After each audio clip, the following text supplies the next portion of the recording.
मैंने कहा नंबरिंग न सुना, आओ दलील की दुनिया में बात करते हैं। रफुल यदैन अल्लाह के रसूल से साबित है, मैं मानता हूं। कोई जाहिल मुतलक होगा जो कहेगा साबित नहीं है, मैं मानता हूं पैगंबर करीम ने रफुल यदैन फरमाया है, लेकिन ये बता हुजूर ने हमेशा किया है? पूरी दुनिया की किसी सही हदीस में ये लफ्ज नहीं है, पैगंबर ने हमेशा किया है। इसमें तो है हुजूर ने किया है, इस्तिमरार नहीं है, हमेशा का नहीं है, हुजूर ने किया है। छोड़ने की रिवायतें भी हैं। अब आ जाइए जनाब इल्मी पॉइंट नंबर 4। आज मान लिया जी कि रफुल यदैन तो साबित है, अब ये अगला एतराज होता है। देखें कितनी इंटेलेक्चुअल तरतीब से मैं चल रहा हूं, इंशाल्लाह ये पूरी वीडियो बुक बन जानी है जी। बिल्कुल रफुल यदैन तो साबित कर दिया जी आपने, बगैर वाली तो रवायतें ज़ईफ हैं और मनसूख भी कोई नहीं हुआ, लेकिन साबित करे कि हुजूर सल्लल्लाहु अलैहि वसल्लम वफात तक रफुल यदैन करते थे। कुत्ता खुई चियाले भी वफात तक साबित करें। भाइयों हम तो इससे भी बड़ा दावा कर रहे हैं कि नबी सल्लल्लाहु अलैहि वसल्लम ने नमाज ही इस तरीके से पढ़ी, कोई और तरीका है ही नहीं है, तो वफात तक क्यों साबित करें? तो फिर हम ये कहते हैं आप साबित करें कि नबी सल्लल्लाहु अलैहि वसल्लम वफात तक पहला रफुल यदैन करते थे।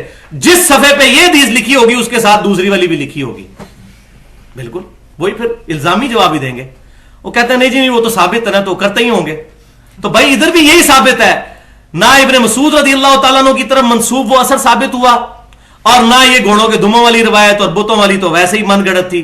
तो खुद बखुद ये इंप्लाइड है इसके अंदर कि मनसूखी वाला चक्कर ही कोई नहीं, एक ही तरीका है जो नमाज का साबित है।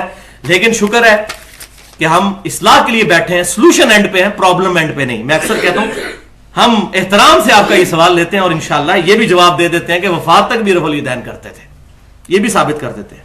मुनाजरा करना मकसद नहीं है। तो पहले वही हदीस याद कर लें, सही बुखारी किताबुल अज़ान में 631 नंबर हदीस। सैयदना मालिक इब्न हुवैरिस रज़ियल्लाहु ताला अन्हु ग़ज़वा तबूक के मौका पर हाजिर हुए और नबी सल्लल्लाहु अलैहि वसल्लम पर ईमान लाए और तकरीबन 20 दिन तक वहां रहे, कुछ नौजवानों के साथ आए और नबी सल्लल्लाहु अलैहि वसल्लम ने उनको जाते वक्त कुछ नसीहतें की और फरमाया कि जाओ अपने घर वालों को नमाज का हुक्म देना, उनको दीन सिखाना और देखना सल्लू कमा रायतुमूनी उसल्ली, नमाज उस तरह पढ़ना जिस तरह मुझे नमाज पढ़ते हुए देखते हो।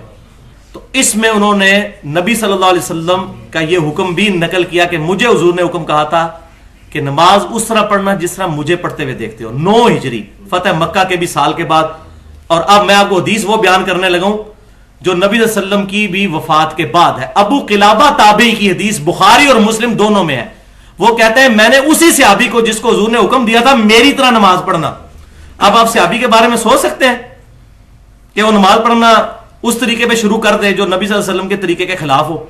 और वही सहाबी मालिक बिन हुवैरिस अबू किलाबा ताबी कहते हैं कि मैंने मालिक बिन हुवैरिस को फिर देखा जिनको हुजूर ने कहा था सल्लू कमा रअयतुमूनी उसल्ली, नमाज पढ़ते हुए मैंने उनको देखा कि उन्होंने नमाज शुरू की तो अल्लाह अकबर कहा और दोनों हाथों को कानों तक उठाया, फिर रुकू में जाते वक्त भी दोनों हाथों को उठाया, फिर रुकू से उठकर समी अल्लाहु लिमन हमिदा रब्बना लकल हम्द कहा और दोनों हाथों को बुलंद किया और फिर उन्होंने नमाज मुकम्मल करके कहा कि रसूलुल्लाह भी इसी तरीके से नमाज पढ़ते थे। लो जी मसला बिल्कुल हल हो गया। इसी तरीके से मैंने बताया वाइल बिन हुजर रज़ियल्लाहु ताला अन्हु का भी, वो भी फतह मक्का के बाद मुसलमान हुए, फिर अगले साल दोबारा आए वो हुजूर सल्लल्लाहु अलैहि वसल्लम की वफात से तकरीबन 5-6 महीने पहले और उसी तरीके से नमाज पढ़ते हुए देखा। अबू उमैर सादी की हदीस जो मैंने पिछली दफा बयान की थी, हुजूर सल्लल्लाहु अलैहि वसल्लम की वफात के 30 साल के बाद उन्होंने 10 सहाबा की मौजूदगी में नमाज का तरीका बयान किया और 10 के 10 ने तस्दीक की और वो पूरा नमाज का डिटेल तरीका मैं बयान कर चुका हूं, उसमें भी रफुल यदैन और जलसा इस्तराहत का जिक्र मौजूद है अल्हम्दुलिल्लाह।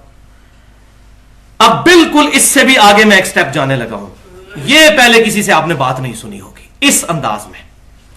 वो है भाइयों बुखारी और मुस्लिम की मुत्तफकुन अलैह हदीस है कि अब्दुल्ला बिन उमर रज़ियल्लाहु ताला अन्हु कहते हैं कि नबी सल्लल्लाहु अलैहि वसल्लम ने अपनी दुनियावी जिंदगी मुबारका के आखिरी दिनों में हमें एक दफा इशा की नमाज पढ़ाई।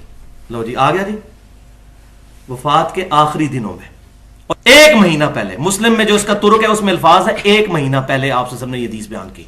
अब तो टाइम भी मिल गया हमें, मुस्लिम शरीफ में 5-6 तुरुक है इसके और बुखारी में भी 2-3 तुरुक है। मुस्लिम के अल्फाज है 1 महीना पहले अपनी वफात से आपने हमें इशा की नमाज पढ़ाई। लो जी हूं तो कोई मसला नहीं, 1 महीने तक तो पहुंच गए, जैसी 1 महीने तक पहुंच गए मुस्लिम से। اور آپ صلی اللہ علیہ وسلم نے سلام پھیرنے کے بعد ہماری طرف متوجہ ہو کر کھڑے ہو کر فرمایا، بہت اہم اناؤنسمنٹ ہونے والی تھی، کہ آج جو شخص روئے زمین پر زندہ ہے 100 سال نہیں گزریں گے کہ اس کو موت آ جائے گی، یعنی صحابہ کا زمانہ 100 سال کے اندر ختم ہو جائے گا۔ اور واقعی 110 ہجری کے اندر ابو طفیل عامر بن واصلہ المتوفا 110 ہجری ایگزیکٹلی پروفٹ صلی اللہ علیہ وسلم کی وفات کے 99 ایئرز اور کچھ مہینوں کے بعد، راؤنڈ آف کر کے 100 سال کے بعد وہ فوت ہوئے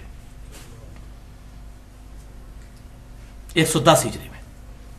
یہ حدیث میں نے کیوں سنائی؟ اس کے راوی کون تھے؟ عبداللہ ابن عمر، ایک مہینہ پہلے تک۔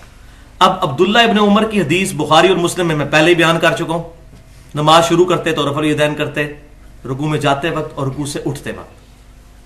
لیکن اس میں پھر مولوی گھس جاتا ہے، وہ کہتا ہے یہ تو انہوں نے طریقہ بتایا نا، وہ پہلے والا بتایا ہوگا، بعد والا نہیں بتایا ہوگا۔ تو بعد والا طریقہ بھی آپ سن لیں، بعد والا ہی طریقہ ہے اور پہلے والا ایک ہی ہے۔ وہ اس طرح کہ الحمدللہ صحیح بخاری میں جو 739 نمبر حدیث ہے اس نے تو مسئلہ ہی حل کر دیا ہے۔ نافع تابعی کہتے ہیں جو نبی صلی اللہ علیہ وسلم کی وفات کے تقریباً 30 سال کے بعد ابن عمر کی غلامی میں آئے، وہ تابعی ہیں۔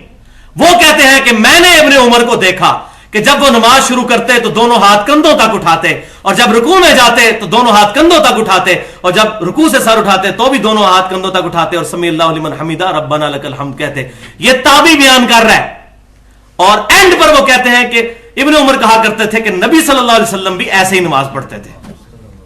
اللہ اکبر کبیرہ والحمد للہ کثیرہ وسبحان اللہ بکرۃ واصیلا۔ وفات کے بعد بھی، اور نافع کو طریقہ وہ یہ سکھا رہے ہیں۔ لہذا وہ الیاس گھمن صاحب جو اپنی کتاب میں ایک روایت لے کر آئے ہیں، اور کتابوں کے نام بھی پتہ نہیں کس کونے کھدرے میں بیٹھ کے کتابیں لکھی ہوتی ہیں، حدیث کی کتابیں بھی نہیں ہوتی، وہ ان کے اپنے مولویوں کی لکھی ہوئی کتابیں ہوتی ہیں، اور کتاب کا نام ہی آپ سن لیں، اخبار الفقہاء، فقیہوں کی خبریں، جیسے وہ ہوتا ہے نا خبریں اخبار ہے، یا یہ دنیا نیوز، یہ ٹی وی جیو نیوز، یہ بھی ایک ہے اخبار الفقہاء۔ حدیث کا تو لفظ ہی کوئی نہیں اس کے اندر موجود۔ اس میں وہ کہتے ہیں کہ، اور روایت نقل کی، اور میں کہتا ہوں شرم نہیں آتی ان علماء کو، ان کو تو پتہ ہونا چاہیے۔ اور روایت کیا کہ ابن عمر کہتے ہیں کہ نبی صلی اللہ علیہ وسلم جب تک مکے میں تھے رفع الیدین کرتے تھے، جیسے ہی آپ مدینہ شریف آئے تو آپ نے رفع الیدین چھوڑ دیا، تو ہم نے بھی چھوڑ دیا۔ دیکھ لو، مدینہ شریف میں آپ صلی اللہ علیہ وسلم اپنی وفات سے 11 سال پہلے آئے ہیں، اور وفات سے 1-1.5 سال پہلے جو مسلمان ہو رہے ہیں ان کی حدیثیں اور بخاری اور مسلم میں رفع الیدین کے ساتھ، تو جھوٹ کے پاؤں نہیں ہوتے۔ یہ بڑی ان سے غلطی ہوئی ہے، روایت نقل کر دی۔ اور عبداللہ بن عمر والا تو میں پہلے ہی بیان کر چکا ہوں، تو یہ معاملہ الحمدللہ بالکل کلیئر ہو گیا اس حوالے سے۔